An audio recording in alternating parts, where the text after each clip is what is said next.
असल गुरु है, जो नूरी गुरु है, वो सबके अंदर बैठा हुआ है।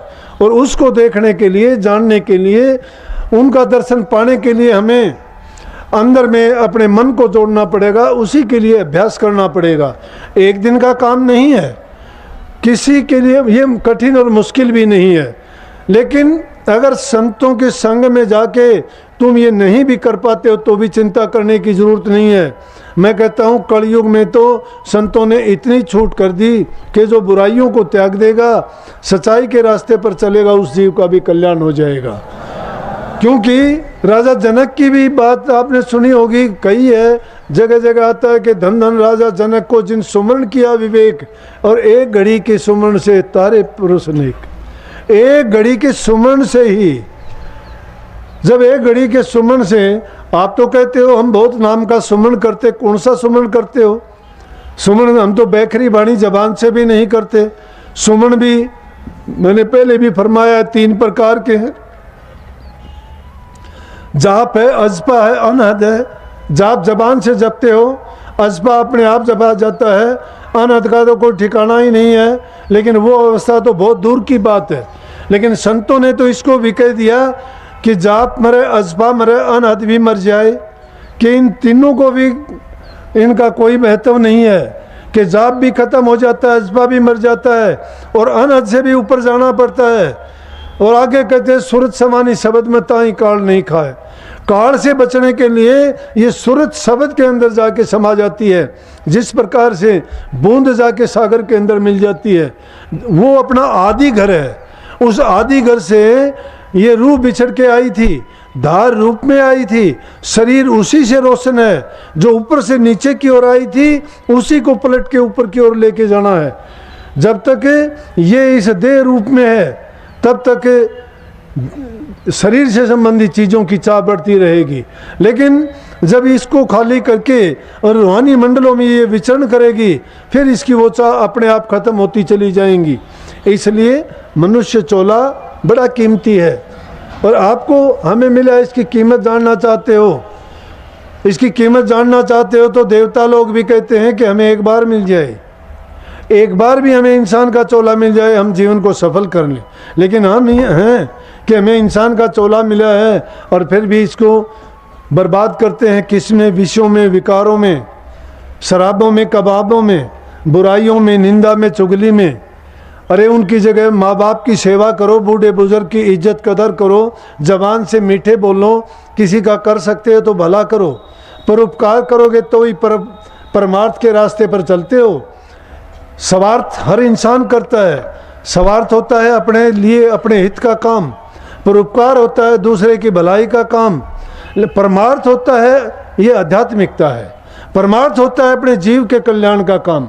जीव का कल्याण तो जब करोगे जब आप परोपकार और दूसरे की हित की बात करोगे। रामायण में तो इसी बात पर जोर दे के कह दिया कि परहित समान धर्म नहीं कोई, कि दूसरे के हित करने के सिवाय तो कोई धर्म ही नहीं है। धर्म कर्म में धार्मिक कर्म है, ये लौकिक भक्ति है। मंदिर जाना, पूजा करना, यज्ञ करना, हवन करना, तीर्थों पे जाना लौकिक भक्ति है। दान पुण्य करना, व्रत करना, ये करोगे लोगों में ये दिखाई देगा कि हाँ ये धार्मिक प्रवृत्ति का आदमी है, अच्छे काम करता है, पूजा पाठ करता है, आरती प्रार्थनाएं करता है, दान पुण्य करता है, पवित्र है ये। लेकिन भक्ति लौकिक है, पारलौकिक नहीं है। पारलौकिक भक्ति के लिए तो तुम्हें रूहानी ज्ञान चाहिए, और रूहानी ज्ञान रूहानी गुरु से मिलेगा। रूहानी का मतलब जो रूह की बेहतरी का काम बताए, रूह की बेहतरी के लिए तरीका बताए, और वो यहाँ नहीं है, वो अंतर में है। अंतर कहाँ है? इंसान का शरीर खुद अपने आप में एक सृष्टि है, बाहर ढूंढने की जरूरत नहीं है।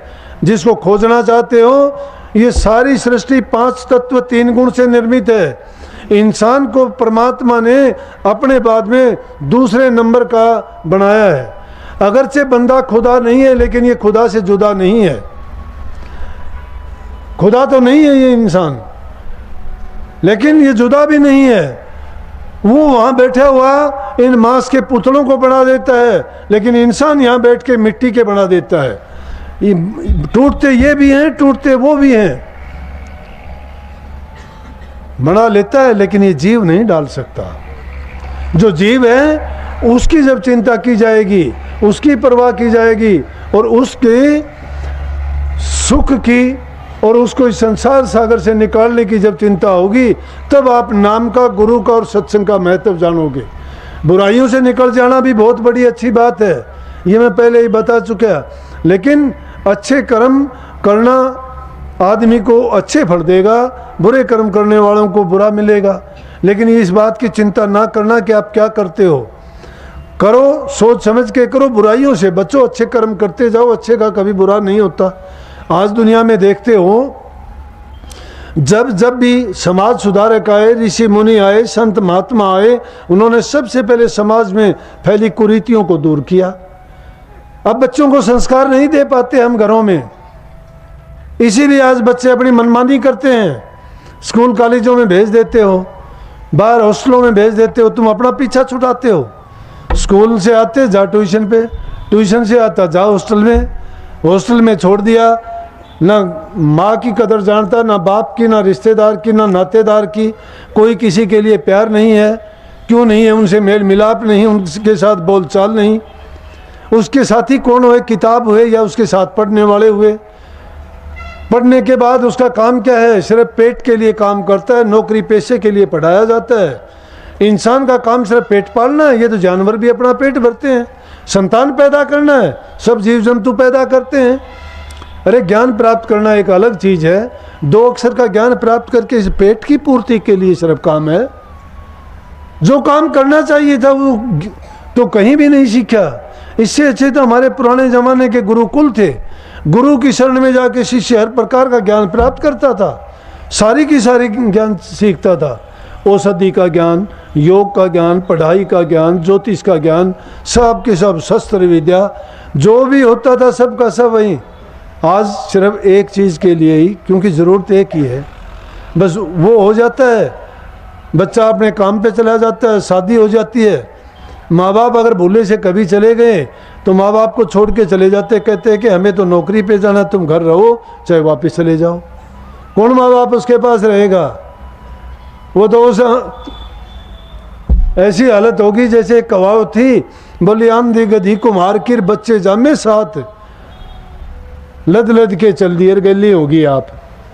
वो सारे अपने अपने लद के चल दिए, उनके पीछे पीछे वो चल दी। माँ बाप तो उनके पीछे पीछे भागते फिरो। क्या है फिर? बच्चों को अच्छे संस्कार नहीं दिए, इसलिए उनके दिलों में प्यार नहीं है। मामा फूफा अगर चला गया जानते ही नहीं, कहेंगे कौन है ये, उसको पता ही नहीं कौन होता है फूफा। कौन? फिर पूछेंगे फूफा क्या होता है, मामा क्या होता है, पता ही नहीं है उनको बेचारों को। उनका दोष नहीं है। उन बच्चों को अगर अच्छे संस्कार दिए होते, हमारा देश तो वो देश था कि जब छोटे बच्चे भी दादा दादी के पास बिस्तर में लेटते थे, वो कहानियाँ सुन सुन के उनके अच्छे आचरण के निर्माण होते थे। छोटी छोटी कहानी जानवरों के रूप में, राक्षसों के रूप में, भूत प्रेतों की रोचक बना के, बूढ़े बुजुर्ग राजे महाराजाओं परियों की कहानी सुना के बच्चों के अंदर संस्कार भर देते थे। उनके अंदर आत्मीयता, प्यार, रिश्ते, नाते, बूढ़े बुजुर्ग की इज्जत कदर सभी सीखते थे। श्रवण कुमार जैसे पुत्र हुए उसे। अब तो क्या है, अब तो महात्माओं ने भी कहने पे मजबूर हो गए। और ऐसे अगर बुरे हों तो उनको छोड़ने में भी दोष नहीं है। बेटा नालायक तजो तजो स्वार्थी यार, निर्मोही माता तजो तजो निलज्जी नार, तजो निलज्जी नार तजो सन्यासी कामी, नौकर नमक हराम तजो तजो अन्यायी स्वामी, पिता अधर्मी तजो तजो नालायक बेटा, और गुरु लालची तजो तजो चिल्लाड़ सेटा। इन चीज़ों का त्याग कर देना चाहिए। सुगनी जैसा मामा हो तो मामा थोड़ा कहा जाएगा, क्या मामा है, उसको तो छोड़ देना चाहिए। होड़खा जैसी बुआ हो तो बुआ कहोगे क्या? एना कुछ जैसा पिता होगा तो पिता कहोगे क्या? इसलिए जो ऐसे हैं, सुगनी जैसा मामा हो मामा होगा, लेकिन जो अच्छे हैं उनसे अच्छी चीज़ ग्रहण करने में कभी परहेज नहीं करना चाहिए। बूढ़े बुजुर्ग की इज्जत कदर करोगे, दूसरे को सुख दोगे, तुम्हें सुख मिलेगा। तुम्हें सुख ढूंढने की जरूरत नहीं, दूसरे का सम्मान इज्जत करोगे तुम्हें मिलेगा। जब तक आपके अंदर ये विचार, ये ख्यालात नहीं है, आपका जीवन ऐसा नहीं है, तब तक आप कुछ भी नहीं कर पाओगे। जब शुभ कर्म है आपके, दूसरे का हित करते हो, मन में दया है, तो धर्म अपने आप आ जाएगा। दया धर्म का मूल है। जिसके दिल में दया नहीं वो तो सिद्ध कसाई है। और पाप मूल अभिमान है। अभिमान अगर आ जाता है तो समझो पाप ही पाप है। अभिमान रावण में आया, देखो क्या हुआ। सिकंदर में आया कि देखो क्या हुआ उसका। जिसने भी अभिमान किया उनके नाम लिए जाते हैं। तो ये चीज़ उनके काम आने वाली नहीं है। जो काम आती है आदमी को, नम्रता, दीनता, अधीनता आती है। दीन, अधीन, नम्र वही होगा जिसने इस राज को जान लिया। और है भी क्या जीव के पास। अगर हम अभिमान में आए तो खोटे मंदे कर्म करेंगे। तो इन लालच को, स्वार्थ को, अभिमान को त्यागने की जरूरत इसीलिए कही गई है कि उससे हमारे दिल के अंदर दया, प्रेम, श्रद्धा, ये चीज़ें जब पैदा होंगी तभी हम भक्ति की ओर लग सकेंगे। इसलिए प्रेमियों, हमेशा ये चाहिए इंसान को अच्छे काम करे। अगर कोई बुरा करता है उसको करने दो, तुम ना उस बुराई का ख्याल करो, ना बुरे के साथ बुरा करो। तुम अगर बदला लेना चाहोगे तो आपकी मदद कोई नहीं करेगा। लेकिन तुम अगर मालिक पर छोड़ दोगे तो उसको अपना कर्म भोगना है। तुम अपना अच्छा करते हो, तुम्हें तो परिणाम उसका अच्छा ही मिलना है। इसलिए बुरा देख के बुरा ना करो, बुरा देख के बुरा ना कहो, ना किसी के बारे में बुरे ख्यालात रखो, ना बुरा देखो, ना बुरा बोलो। तीन ही चीज़ है इंसान को। इन चीज़ों पर आप काबू कर लोगे, आँख, कान और मुँह। ये तीन इंद्रियां ऐसी हैं जिसके द्वारा इंसान अपनी ज़्यादा से ज़्यादा शक्ति का विनाश करता है। आँखों के देखने से, कानों के सुनने से, जबान के बोलने से। इनका अगर संयम कर लोगे, संत मत इन तीनों को बंद करने के लिए कबीर साहब ने कहा है कि आँख, कान, मुख बंद कराओ, अनहद झींगा शब्द सुनाओ, दोनों तिलक तार मिलाओ, तब देखो गुलजारा है, कर नैनो दीदार महल में प्यारा है। मौलाना रूम कहते हैं लव बंद, चश्म बंद, गोश बंद। मौलाना रूम कहते हैं तीनों चीज़ों को बंद करके अंदर में देखो। नानक साहब कहते हैं कि तीनों बंद लगा के सुनो अनाथ टंकोर, नानक सुन समाज में नहीं साझ नहीं भोर। कि इन तीनों बंद लगा के, आध्यात्मिकता भी है पूरी दुनिया की तरफ से। तो इनको ये बंद करो, बुराई ना देखो, बुराई ना सुनो, बुराई ना बोलो। और अंदर में जाओ तो इन तीनों के बंद लगाने से बाहर की शक्ति जो हम अपना उसका वेस्टेज करते हैं वो ख़त्म नहीं होगी, ख़राब नहीं होगी। और वही शक्ति नाम की कमाई करने में, अभ्यास करने में हमें उन्नति देगी और हमारा रुचि अधिक से अधिक नाम की ओर बढ़ेगी।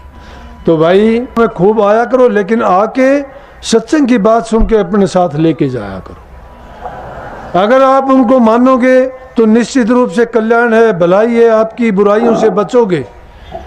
और अगर नहीं मानोगे तो फायदा नहीं होगा, टाइम की बर्बादी होगी। और देखने वाले भी कहेंगे कि सत्संग में जाने से सुख क्या मिला। इसलिए सत्संग में आए हो तो सत्संग का पूरा लाभ उठाओ और अपने जीवन को अच्छा बनाओ, कि ताकि ये किसी की अच्छाई के लिए काम आए। तुम्हारी अच्छाई तो उसी में है जब दूसरे के लिए अच्छा करोगे। माँ बाप, बूढ़े बुजुर्ग की इज्जत कदर करना तुम्हारा फर्ज है। घरों में प्यार, प्रेम, शांति रखोगे, सब रख के समान घर हो जाएगा। समाज उन्नति करेगा, अच्छा समाज होगा, देश आगे बढ़ेगा।